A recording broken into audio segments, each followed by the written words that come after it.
My name is Marcus Dwyer, and last Thanksgiving, I discovered exactly where I stood in my wife's family. I'm 34, married to Lauren for 6 years, and though we don't have children yet, we share our home with 2 rescue dogs who fill our life with laughter. We'd weathered a few rocky months, deadline pressures on my freelance design projects, Lauren's extra hours at the marketing firm, but I believed our partnership was strong.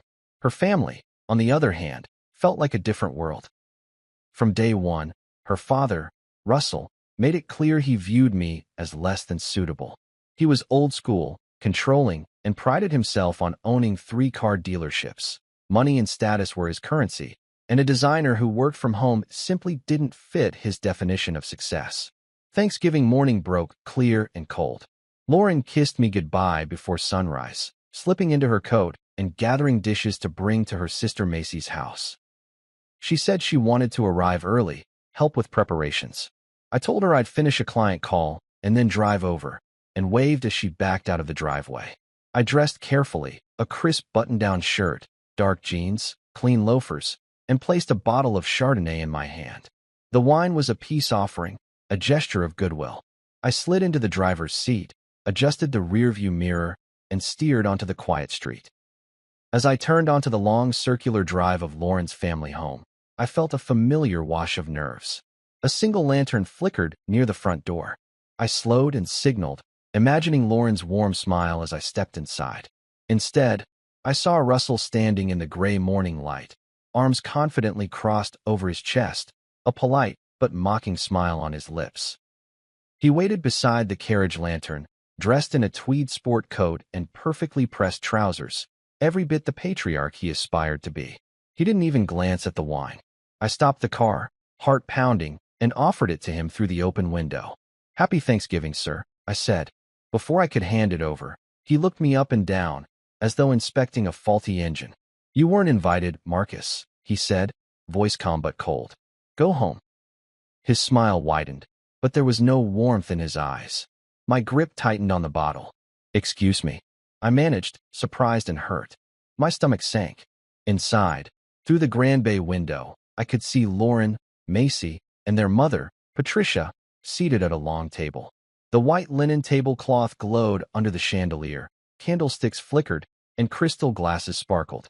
Laughter drifted out through the window, but none of it was for me. Even more painful, Lauren's ex-husband, Darren. Yes, the man she divorced before she met me, sat beside her, his easy smile directed at the conversation around him. He lifted a glass in jovial toast, oblivious to the fact that his place at the table was a calculated slight. My vision blurred for a moment. I remembered all the assured words I'd spoken to Lauren in recent weeks, assurances of love, promises of stability, and realized how hollow they felt now. I nodded curtly, set the wine bottle on the grass beside my driver's door, and slid back behind the wheel. Russell watched him passively as I drove forward. I didn't argue. I didn't shout. I just drove away.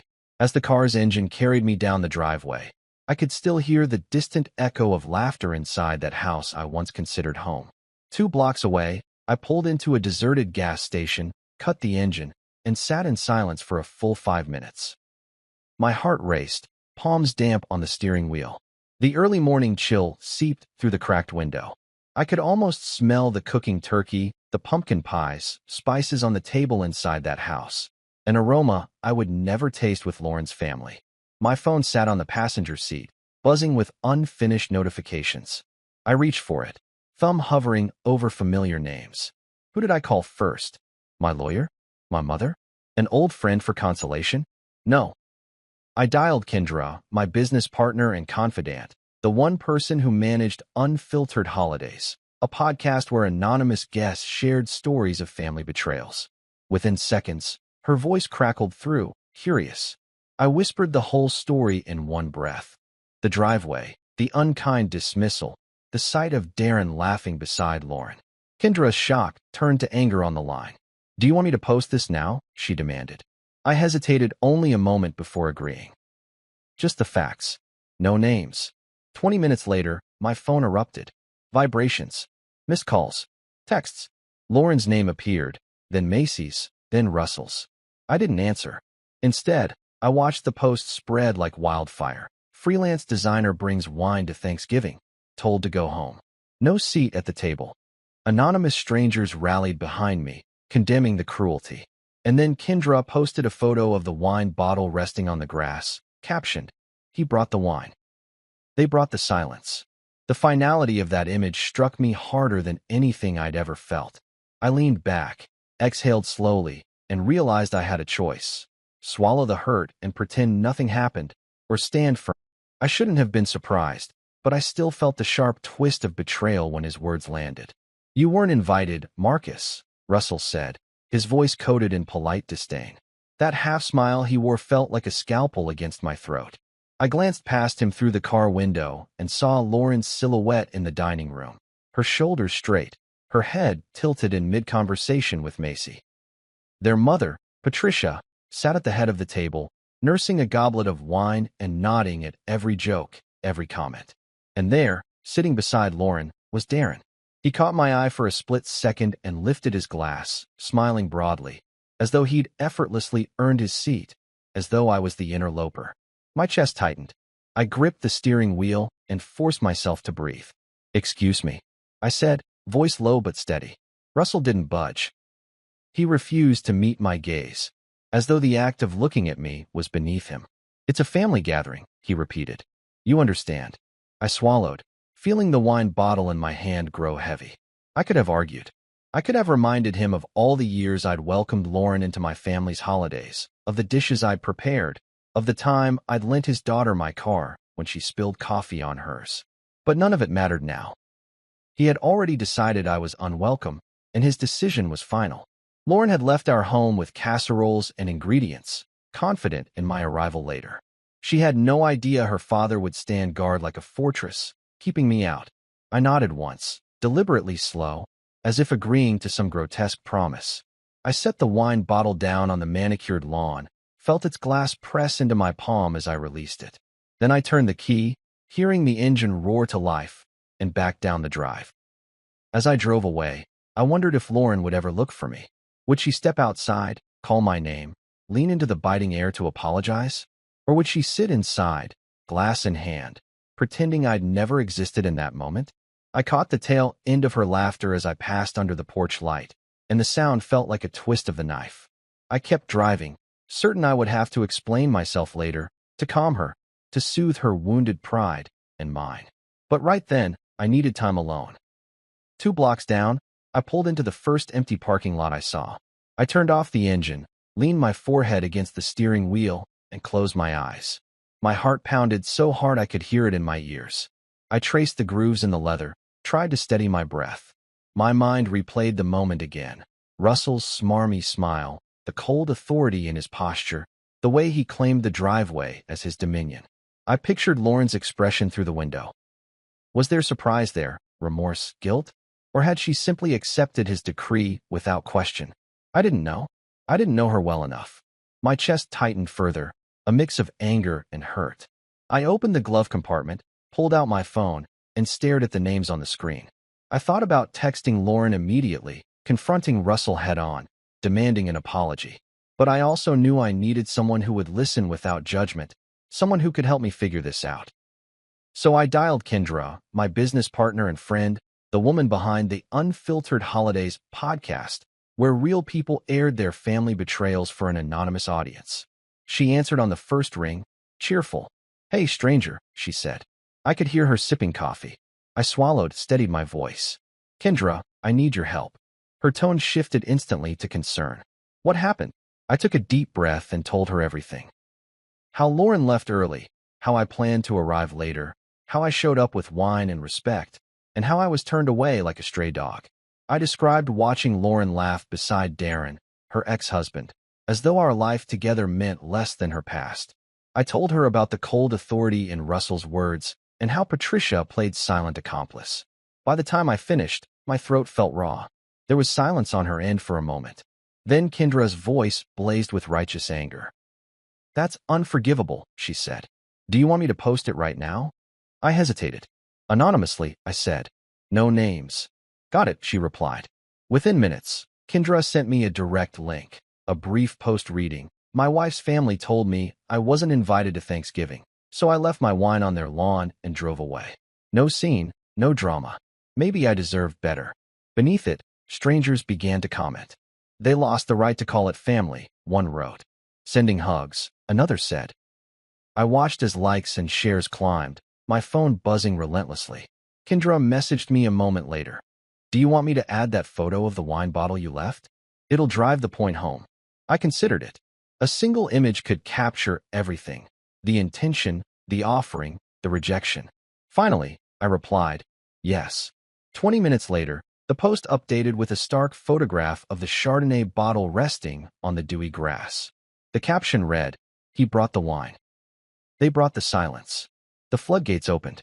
My phone erupted with notifications, private messages of support, screaming condemnation of Russell and his family, offers to send me turkey leftovers. I scrolled through the responses, heart pounding with a strange blend of vindication and sorrow. In that moment, driving aimlessly, I realized I had done something I never imagined, turned my private humiliation into a public statement. And as the night settled around me, I felt a strange calm. I might have lost my place at their table, but I had found my voice, and I was just beginning to use it. I pulled off the quiet street and into the empty lot of a closed gas station, the tires crunching over gravel as I killed the engine and sat there, my chest heaving and my hands trembling on the steering wheel. The early afternoon sun slanted through the windshield, casting long, sharp lines across the dashboard and illuminating the faint layer of dust that had settled despite my last wash. I leaned forward, pressing my forehead to the leather, trying to steady my racing thoughts. My mind raced over every detail of the morning. The triumphant smile I'd imagined on Lauren's face when I arrived with wine. The way Russell's chest had puffed with smug authority as he refused me entry. The image of Darren, her ex-husband, raising a glass in victory. And worst of all, the absence of Lauren's shock or outrage at the injustice. In that moment, sitting in the silence of an abandoned lot, I recognized the hollow weight of rejection more fully than ever before. My phone lay on the passenger seat, buzzing with unanswered calls from numbers I recognized all too well. Lauren, Macy, Patricia, even Russell's own number glowing with urgency. I stared at it for a heartbeat, fingers itching to respond, to apologize, to explain that I'd been shut out and that I'd never intended a scene. But I also knew the truth. Responding first would allow them to shape the narrative, to paint me as the instigator, the guy who made a big deal out of nothing. No, if I wanted any measure of control, I needed a witness, an ally beyond the walls of that family. That's when I thought of Kendra. I remembered her calm confidence whenever I called with a crisis, her ability to parse the emotional wreckage and give me a clear strategy. She was the voice of reason who never judged me for airing my grievances publicly on the podcast we built together. I reached over, unlocked the screen, and tapped her name. My thumb hovered for a second before I pressed call, anticipation twisting in my gut. The line rang once, twice, and then her familiar, supportive tone greeted me. Marcus? Everything okay? She asked, her voice laced with genuine concern. I closed my eyes and drew a deep breath, forcing the words past the knot in my throat. I need to tell you what just happened, I said, exhaling slowly so she wouldn't hear the tremor. Then I told her, fast, clipped sentences that tumbled out as though I were ripping off a Band-Aid. I described how Lauren left that morning with a smile and a promise, how I arrived later with a gift of wine, and how her father, standing sentinel in front of the grand home, refused to let me inside. I painted the scene, Russell's smug half-smile, the sight of Darren raising his glass beside Lauren, the muffled laughter bleeding through the window. When I finished, the line was silent for a moment. Then Kendra's voice softened. Holy hell, she said quietly. I'm so sorry. That is unforgivable. I hunched forward, elbows on knees, and ran a hand through my hair. I feel ridiculous, I admitted, like I'm overreacting.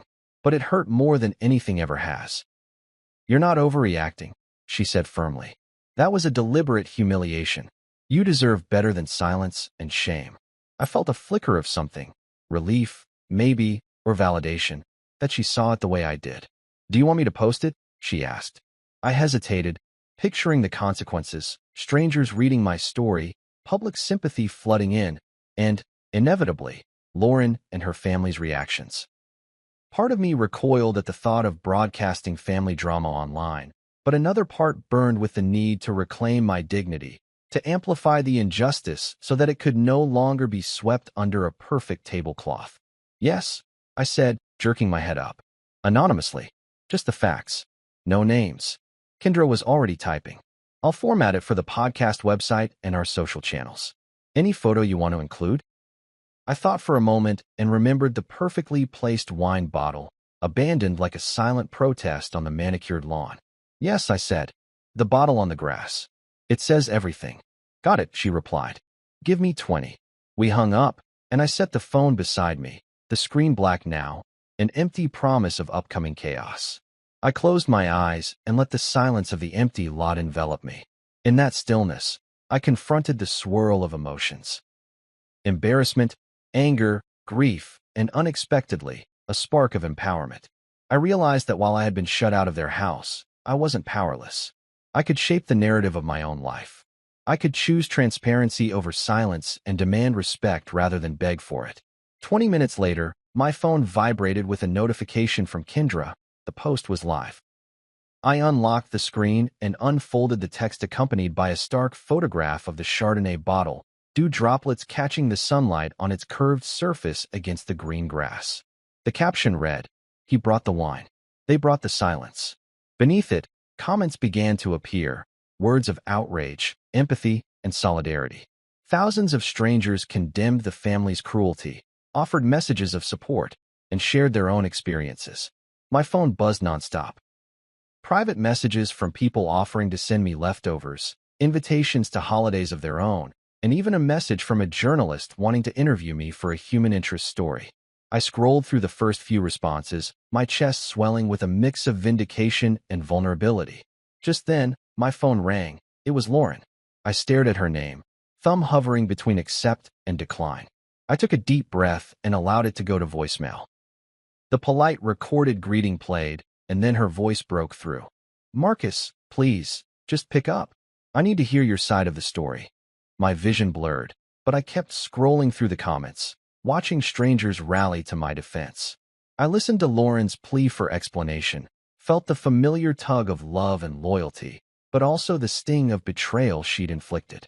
I didn't press answer. Instead, I sat back, closed my eyes, and for the first time in my life, let someone else tell my story. And as the sunlight shifted, casting elongated shadows across the abandoned lot, I felt a strange peace. I was no longer alone, no longer voiceless, and no longer sitting at the wrong table. I was exactly where I needed to be, standing in my own truth. I watched my phone light up with a flurry of notifications, each one a tiny pulse of solidarity that felt like a lifeline. The post Kendra had crafted was spreading faster than wildfire, igniting outrage across social media feeds. I sat on the living room couch of my own apartment, legs pulled up beneath me, the late afternoon sun filtering through the blinds and painting golden bars on the carpet. My dogs, Freya and Odin, leaned against my thighs, their heads heavy and warm, as though sensing my turbulence and offering silent comfort. My thumb trembled as I scrolled through comment after comment. "Shame on them. You deserve an apology. You're better off." Hundreds, no, thousands, of strangers had weighed in on my personal humiliation, all condemning Russell's cruelty and commending my restraint. And yet the more I read, the more I realized that public support couldn't heal the wound that had opened in my chest. It was a wound carved by the people I loved most. My phone buzzed again, this time with a direct message from Kendra. "Do you want me to leave the photo up? We can swap it out if it's too much." I paused, my finger hovering over the screen. The image of the wine bottle propped on the dewy grass was powerful, yes, but I wondered if I was exploiting my own pain for digital sympathy. I thought of the faces behind the comments, the faceless usernames that offered empathy without context. And I thought, too, of Russell's likely panic at seeing that image plastered across the internet. A small, defiant part of me smiled. I tapped keep it. Then my phone rang, and Lauren's name flashed across the screen with a small heart emoji beside it. I stared at it, guilt and longing twisting in my gut. Part of me ached to answer, to hear her voice and explain that I hadn't meant to escalate things this far. But another part, hardened now by disbelief, felt that she'd chosen silence over confrontation when it mattered most. I declined the call and sent it to voicemail. Moments later, her message came through. "Marcus, please pick up. You've got to tell me what happened, because none of this makes sense." I stared at the voicemail icon, imagining her sitting across from me, eyes wide with shock. I pictured her glance, brief and uncertain, at Darren as he pulled up a chair. I wanted to believe she'd been blindsided, that her loyalty to me had simply faltered under paternal pressure. But as I listened again to the sound of her voice cracking through the speaker, I realized that her reaction in the moment, no intervention, no shout, no protest, had spoken volumes. I set the phone aside. My heart pounded in my chest like a frantic drumbeat. The adrenaline of public vindication began to fade, replaced by a slow, aching loneliness. I sensed that the real reckoning was just beginning. The next series of notifications were texts and voicemails from Macy, her tone alternately accusatory and pleading. "You shouldn't have gone public. You'll ruin our family. Lauren is scared." Russell's name flashed in my recent calls history twice. No messages, just missed calls that I left unanswered. I realized I needed to know what Lauren believed, what story her father had fed her. So, with a deep breath, I tapped on her name and sent a text. "Call me when you're ready to talk. I'm here." Then I set the phone face down and closed my eyes. The world carried on, oblivious to my personal upheaval. In that moment, I reflected on how carefully Russell had maintained appearances, his Southern charm mask, the courteous handshake at family events, the congratulatory notes he sent when Lauren earned a promotion. He'd prided himself on civility, on smooth social graces, but his control had always lurked beneath the surface, ready to emerge when anyone stepped out of line. I thought about the many dinners where he'd play the benevolent host, raising a toast to unity while silently judging my livelihood. I remembered how Patricia, Lauren's mother, had laughed at my jokes but never looked me in the eye, as though fearful of betraying her allegiance. I recognized now that their politeness was a veneer. The crack had shown its true face that morning, and again in the digital aftermath. My phone buzzed once more. It was April Castillo, the estranged half-sister of Russell who'd reached out after seeing the podcast episode. "I listened to your story again," her message read. "I've been thinking, what if we brought our stories together? There's strength in numbers." April and I had spoken briefly after her initial outreach, sharing our mutual resentment toward a man who'd erased both of us in different ways. I tapped back immediately. "I'd like that. Maybe together we can make the whole world see who he really is." The mere thought of solidarity with April warmed a part of me that had gone cold. I pictured meeting her face to face, comparing notes, feeling the shared sting of rejection. I realized that exposing Russell's behavior publicly wasn't just about me. It could be about every person he'd controlled, every voice he'd silenced. I drained what was left of my coffee, set the cup on the windowsill, and exhaled. I felt a quiet determination settle into my bones. The mask Russell wore had cracked, and there was no putting it back. I would keep shining a spotlight on every fissure. Later that evening, my phone pinged with a final notification. Instagram had sent a message saying the podcast account needed to confirm copyright for the photo. Typical bureaucracy. Kendra and I would handle it. For now, I closed my laptop, scooped up Freya and Odin, and carried them into the kitchen where I opened a can of dog food. Their eager tails wagged, grounding me in the simple rhythms of care and routine. I pressed my cheek against Odin's soft fur and whispered, "Tomorrow, I start rebuilding." As I filled their bowls, I realized that rebuilding wasn't about restoring the life I had with Lauren's family. It was about constructing a new table, one where respect, honesty, and choice were the centerpieces. One where I, and anyone else who had been shut out, would always have a seat. When Lauren's text arrived, my stomach twisted into knots before I even opened it. "Russell said you told him you weren't coming. That's why Darren was invited." Each word landed like a hammer strike. I stared at the screen, heart pounding, as the reality of their deception settled over me. I had never once told her father that I wouldn't attend Thanksgiving. I'd made it clear I planned to be there, just later in the day. But in their version of events, I was the one who canceled, the one who forfeited my place at the table. I could almost hear Russell's voice, smug and paternal. twisting the truth to serve his narrative. The betrayal cut deeper than any polite dismissal. It wasn't just the cold shoulder. It was the lie that framed me as the villain in my own story. In that moment, my mind reeled through every memory of our marriage. The early days when Lauren and I would cook together in my small kitchen, laughter bubbling over pans of boiling pasta. Our first Thanksgiving, when she insisted we blend our family traditions. My mother's pecan pie recipe with her aunt's cranberry relish. The nights we stayed up late, planning a future together. Talking about children and travel and the little ranch house we'd someday call our own. It all felt like a dream unraveling one thread at a time. I had believed our bond was strong enough to weather any storm, but here was evidence of a storm I never saw coming. I realized how often I'd brushed aside the subtle digs, her forced jokes about my freelance career, the half-hearted congratulations when I landed big projects, her distracted glances at her phone during dinner. I'd chalk them up to stress or exhaustion, never suspecting that behind each gesture lay a deeper loyalty to her family than to me. Anger flared in my chest. Rage at Russell for twisting my words, at Lauren for believing him so readily, at Patricia and Macy for their silence. Yet beneath the anger was a brimming sorrow, the knowledge that someone I loved more than anything in the world had accepted a lie over my truth.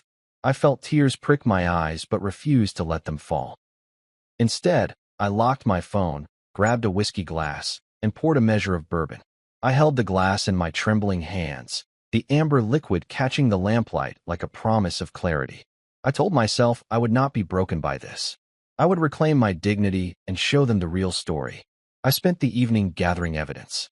My email threads with Lauren confirming our plans, dated days before Thanksgiving. The timestamps on our shared calendar where I'd blocked off the afternoon and mentioned picking up a dessert on my way. The picture I'd texted her of the wine bottle nestled in the passenger seat. Each piece was a testament. I copied the emails and texts into a document and saved it on my laptop. When I whispered to Freya, pacing the room with concern, she nudged my leg as if urging me forward. Odin pressed against my side, silent solidarity in his dark puppy eyes. I realized I had allies. Four-legged and human, who believed in me, who saw beyond Russell's crooked narrative. Long into the night, I drafted a post for Kendra, a second installment for Unfiltered Holidays. I described the unfairness of being cast as the culprit in my own story, the casual cruelty of having your intentions rewritten by someone desperate to protect his reputation. I wrote of the lonely ache that comes when the person you love most chooses to believe a stranger's lie over your honest words. I paused before sending, wondering if I was stooping to the same level of manipulation, airing private grievances for public consumption. But the thought of staying silent felt like betrayal, to myself and to anyone else who might endure a similar injustice. So, with a deep breath, I hit send. Within minutes, Kendra replied, "Ready to go live?" I clicked through the preview. The bold headline, "He was blamed for his own absence," followed by my narrative and screenshots of the texts and emails, my receipts laid bare. I approved the post, and within moments it appeared on the site and social channels. The response was immediate and fierce. Strangers rallied to my side, astonished that a man could be so casually slandered by the people he trusted most. They shared their own stories of familial betrayal, their comments forming a chorus of empathy. My notifications burst with private messages. I went through the same. "Thank you for speaking out. Your wife needs to open her eyes." As the night deepened, my phone glowed with messages. Finally, Lauren called again. My thumb hovered, but I remembered the sting of her half-hearted apology earlier, the way she'd repeated Russell's lie without pressing for truth. I let it go to voicemail once more. I wasn't ready to face her, not until I heard the truth acknowledged in her own words. Instead, I left my phone face down, walked to the window, and gazed at the city lights stretching into the horizon. I thought of the future. Would I fight to repair this breach, or would I accept that some walls, once built, cannot be torn down? When dawn crept in, I found myself drafting a real letter to Lauren, not a text or a post, but a handwritten page, a relic of sincerity. I wrote of my love for her, of the bond we once shared, and of my heartbreak at being silenced. I wrote that I was willing to meet face to face, to lay down all the cards and rebuild on a foundation of honesty. I folded the letter, placed it in an envelope addressed to her apartment, and sealed it with trembling fingers. As I stepped outside later that day to drop it in her mailbox, I understood that telling my real story was only the beginning. The rest, whether we could write a new chapter together or walk divergent paths, was up to both of us. For now, I had reclaimed my truth, and in doing so, I had found the strength to choose what came next. When April Castillo's message appeared on my screen, I was halfway through sorting receipts and voicemails from Lauren's family. Her name flashed with an unfamiliar number, simply reading, "April Castillo wants to talk." My first thought was confusion. Who was she? And then I remembered Lauren's fleeting mention of an older half-sister, a woman cut off at 17 when her father's public image outweighed any paternal responsibility. I tapped to accept the request. Almost immediately, her voice came through, calm, slightly husky, sympathetic. "Marcus? I'm April." I closed my laptop on the spreadsheet of evidence and leaned back. "I got your note." My voice sounded gravelly over the speaker. "Thank you for reaching out." She paused, then chuckled softly. "It sounded like you needed an ally." I pictured her across town, maybe in a quiet apartment or her childhood bedroom turned guest room, walls still echoing the absence of a father who had erased her. "I've been watching," she said. "I saw what happened on Thanksgiving. I saw the posts on the podcast. I felt it in my bones." I sucked in a breath. "I'm sorry you had to witness it that way." April's tone grew gentle. "I'm not sorry. Because if I hadn't seen it, I might still believe I was the only one he treated that way." Her words settled deep in my chest, an unexpected balm for my isolation. I can't imagine," I said. "He erased you completely?" She sighed. "At 17, he told me I was a burden, that I made his life harder in front of his friends, that I had to choose between him and my mother. I chose my mom. He responded by rewriting history, claiming I ran away, that I wanted nothing to do with him. Patricia agreed to it, saying it was best for everyone." My throat clenched. "I'm so sorry." April's voice cracked for an instant. I believed it, because I didn't know how to argue with a lie. I was alone. I pressed my fingers against my temples, feeling the weight of her pain, as if her scars were etched on my own soul. "You're not alone now," I said, voice quiet but firm. "I get it. I lived it this morning." We spent the next hour talking, over texts, then on the phone, sharing moments of rejection and disbelief. April described the holidays she spent quietly, imagining her father would call, only to wake up to silence. She told me how she'd once sent him a wedding invitation, addressed personally, only to have it returned unopened, stamped addressee unknown. My heart pounded with indignation. "He stooped so low," I said bitterly. "He made my wife believe I canceled on my own family." April sighed. "That's the thing about people like him. They control the narrative. They gaslight you until you doubt your own reality." I paced my living room, dogs trotting at my heels, as April's story unfolded.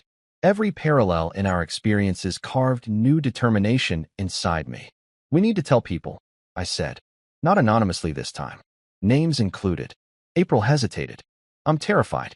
Exposing him means facing Patricia, Lauren, everyone. They'll call me a liar again." I let the silence stretch. Then I said, "I'll stand with you. We'll share the truth side by side. Two voices are harder to ignore than one." A pause, then she laughed. A soft, shaky sound that carried both relief and fear. "Okay," she said. "Together." We planned a call for the next evening where we'd record our stories live. Details of my wine on the lawn protest and her childhood erasure. I felt a rush of solidarity, as though I'd extended a lifeline to someone drowning and found it buoyant. The next day, I organized the files I compiled. Emails confirming my plans, the podcast transcripts, and now April's childhood photos. Pictures of a teenage girl smiling in a father's arms that later transformed into photos where he leaned away, her space beside him empty. April sent me caption notes describing each moment. Her 16th birthday party with her mother, her father conspicuously absent, a graduation snapshot where her mother held the diploma while her father's seat remained vacant. As I arranged the images and text for our joint post, I felt the weight of responsibility pressing against me. This wasn't just about vindication for me. It was about justice for April and anyone else silenced by his manipulations. Lauren called again in the afternoon.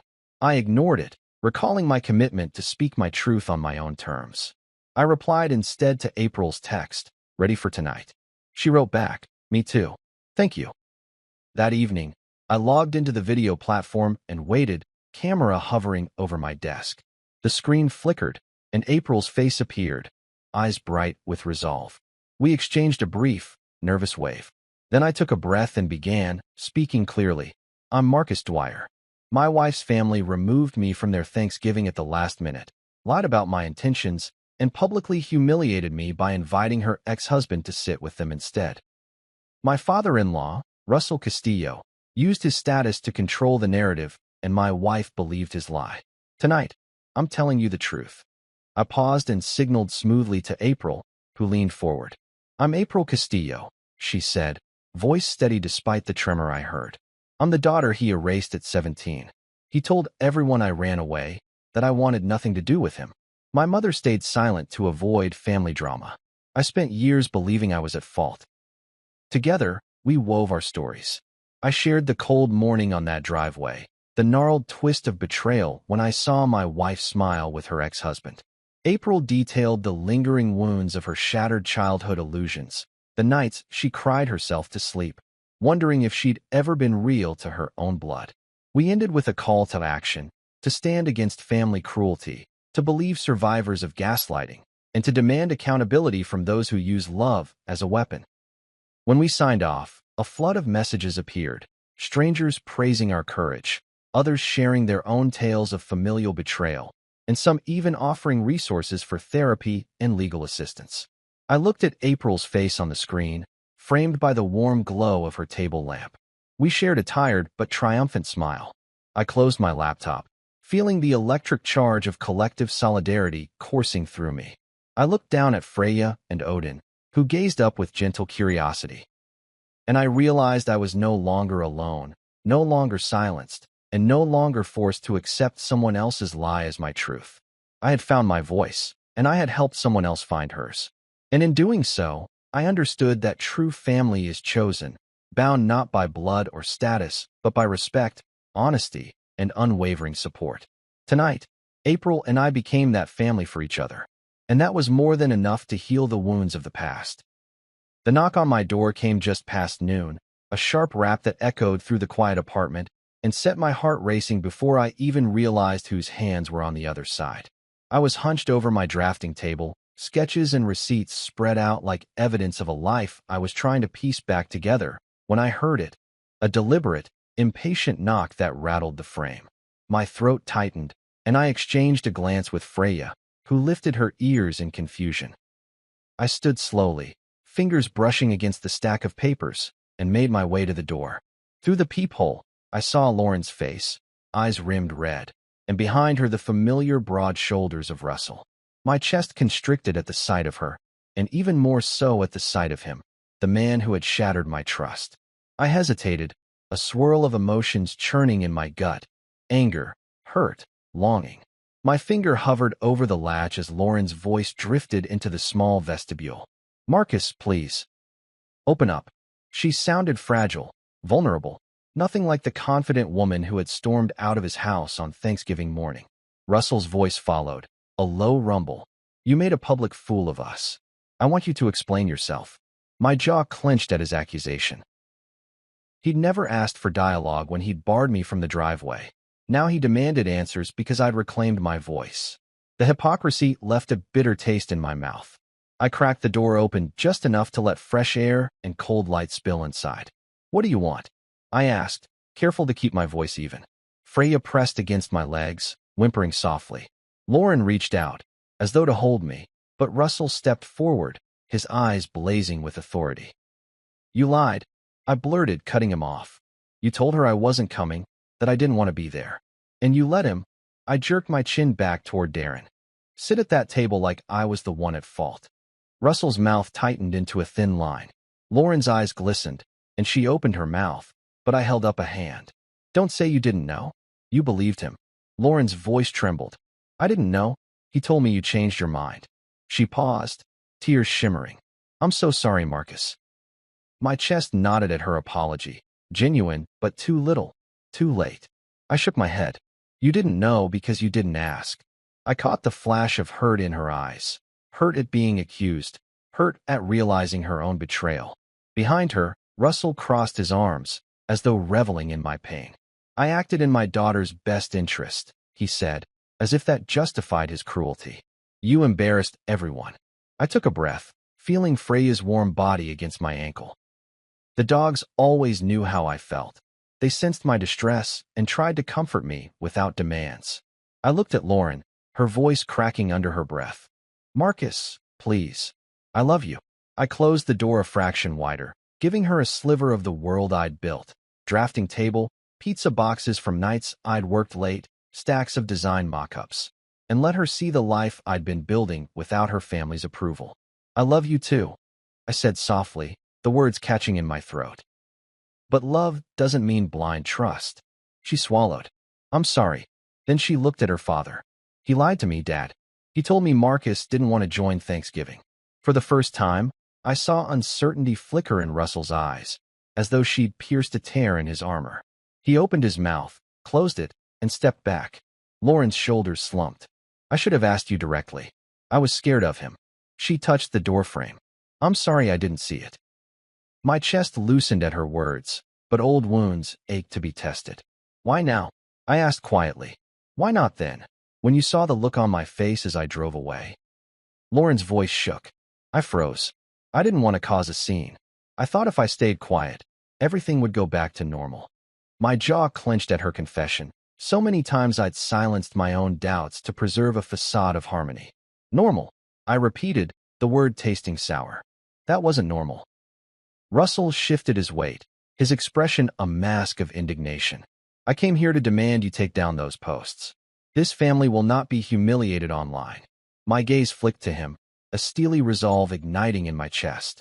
I'm not taking them down, I said firmly, because you humiliated me first. He looked ready to strike back, but Lauren placed a gentle hand on his arm. We need to talk, she said. Then she turned to me. Please, just talk to us. I sighed and ran a hand through my hair. Inside, I battled the part of me that yearned for reconciliation and the part that burned with righteous anger. Finally, I nodded and cracked the door open the rest of the way. Come in, I said, stepping back. The dogs shuffled out of the way, curious but wary. But we talk here, where I choose the terms. Lauren slipped past her father, brushing her hand against mine. She smelled like lavender and regret. Russell sauntered in, looking around my humble living room as if it were a gallery of failures. I closed the door behind them and led them to the couch. Lauren perched at the edge, Russell sprawled with a critic's poise. I sat opposite, dogs at my feet. I held up the envelope containing the handwritten letter I'd drafted, a missive of honesty and heartbreak. I slid it across the coffee table. I wrote this for you, I said, voice calm. Patricia, no, Lauren's mom, probably would have preferred text messages. But this was real. I paused, looked at Lauren's tear-filled eyes. Read it when you're ready. I waited while Lauren unfolded the letter, her lips moving silently over the words I'd poured out. My love, my pain, my disappointment. Russell's gaze shifted between me and the letter, uncertainty flickering for the first time. After a long moment, Lauren folded the paper carefully and met my eyes. I'm sorry, she whispered again. I want to fix this. Her sincerity warmed my chest, but trust, once broken, is not easily mended. I exhaled and nodded. Talk is a start, I said. Then I glanced at her father, who looked chastened now, willing perhaps to face the consequences of his actions. But actions matter more. Lauren reached for my hand. I'll do whatever it takes. I studied her for a moment, gauging her resolve. Then I squeezed her hand and rose to fetch coffee, strong, honest, unadulterated. When I returned, I set 3 mugs on the table and looked at them each in turn. Let's start here, I said, with truth. And for the first time in what felt like forever, we all sat down together, ready to speak the words they'd left unsaid for too long. That weekend, I transformed my apartment into a makeshift war room. Receipts, text transcripts, email headers, voicemail recordings. Every piece of evidence I'd collected lay strewn across the dining table, pinned to the corkboard and taped to the walls. My 2 rescue dogs, Freya and Odin, padded around the maze of papers with curious noses, sniffing at the yellow post-its that labeled each fragment. Invitation confirmation, family group text, podcast transcript. Every item gaped back at me like a wound, a catalog of the betrayals I'd unleashed on the world. I poured myself another cup of coffee and studied the first sheet, a screenshot of the calendar invite I'd sent Lauren, complete with time, location, and my note. Running a client call. We'll join you around 2:30. Bringing wine. It was dated 2 days before Thanksgiving. Next to it, a series of text messages where I'd asked her to confirm I could swing by. In the reply, she wrote, "Perfect. See you then, love." The simplicity of those words made my stomach churn with disbelief that Russell had turned the truth into its opposite so easily. He'd sown a lie in a fertile field and persuaded everyone to harvest it. I organized the evidence into digital folders and then shared them with Kendra, who immediately saw their power. "This is gold," she said, voice humming through the speakerphone. "We can build a follow-up episode around these receipts. Anonymously still, or are we dropping names?" I hesitated, finger hovering over the keyboard. Naming names meant irreparable damage to relationships I once valued. But anonymity had already proven powerless to protect the innocent. Lauren's dad had recognized himself in the details as he scrolled. It was time to lift the veil. "Use real names," I told Kendra, steeling myself. "Let the world see who did this." Her gasp on the other end of the line gave me a curious thrill. "You sure?" I closed my laptop and rubbed my temples. "I'm sure." We scheduled the episode for Monday morning. In the meantime, I decided to compile a personal dossier for Lauren herself, an unvarnished, chronological account of events. I opened a blank document on my laptop and titled it Thanksgiving Incident, Facts, Dates, and Messages. As I typed, I felt a calm focus settle over me. Every click of the keys was an act of reclamation.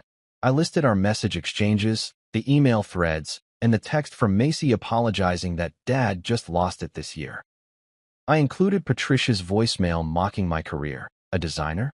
Really, Marcus, when I was your age, I was running 3 dealerships." I transcribed Darren's group text thread floating between jibes and selfies in the dining room. When I read it all back, I felt a chill, not of fear, but of clarity. I would no longer be the only one carrying these memories. They would live in black and white, unreachable by shaky recollection or paternal gaslighting. That night, I worked late into the early hours. Freya and Odin sprawled on the floor, heads resting on their paws, watching me through heavy lids.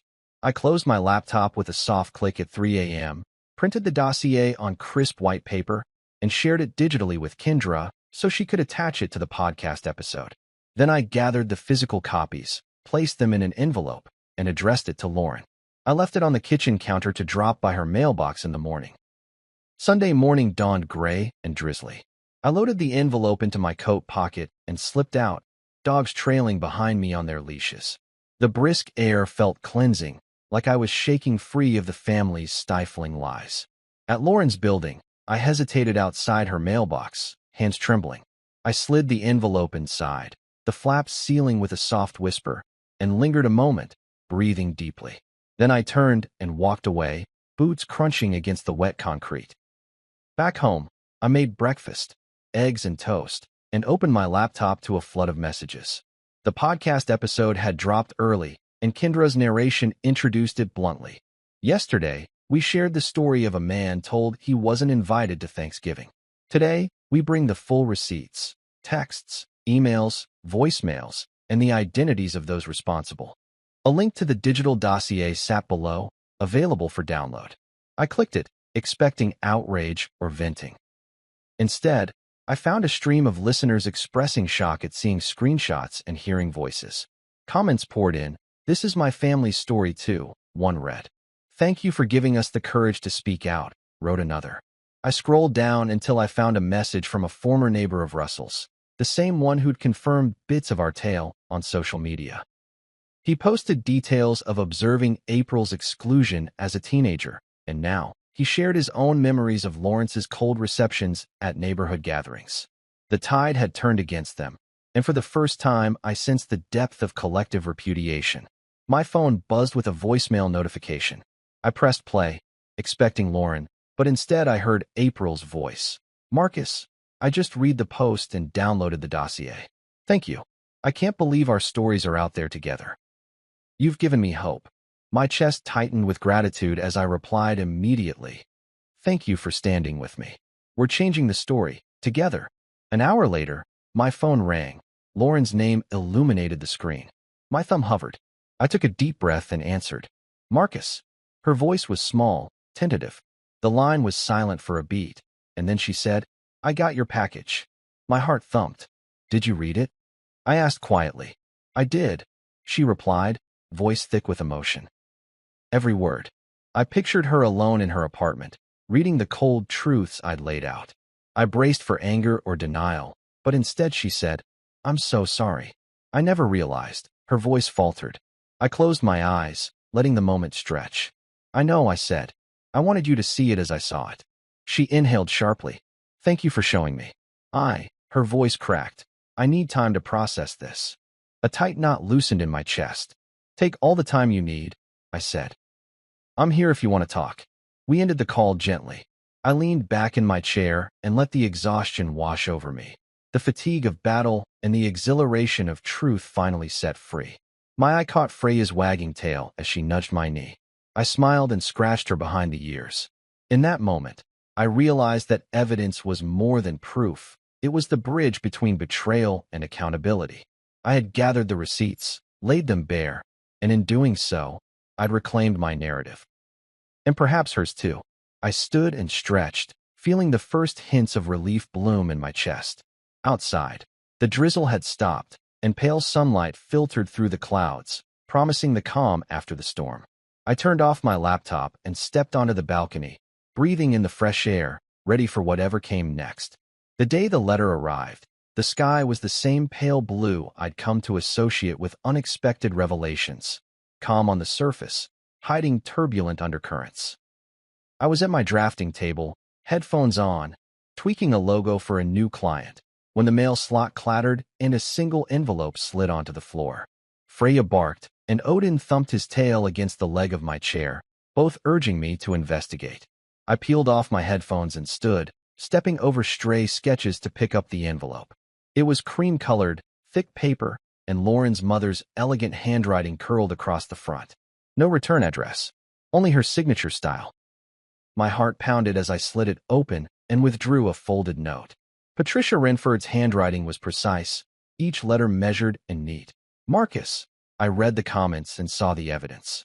I didn't realize how hurtful our silence and complicity have been. I always believed that by staying out of it, I was preserving peace. I was wrong. I failed you, and I failed my daughter. I don't expect forgiveness, but I needed you to know that I see it now.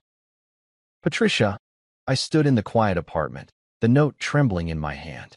Patricia, always the picture of composed civility, had finally removed her mask. I remembered her polite smiles at family gatherings, her swift change of topic whenever I mentioned a challenging project or a late-night client call. She'd laughed at my jokes, but never offered warmth. Her courtesy masked judgment. That single line, I see it now, felt like a chisel striking rock, carving out space for genuine remorse.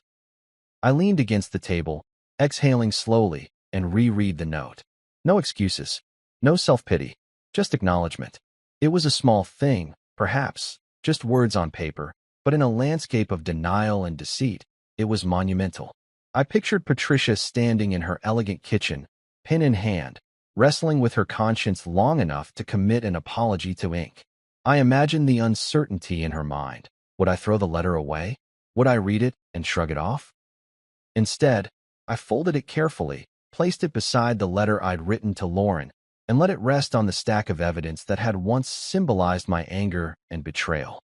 Now, those pages felt a little lighter, as though Patricia's words had begun to lift the weight I carried.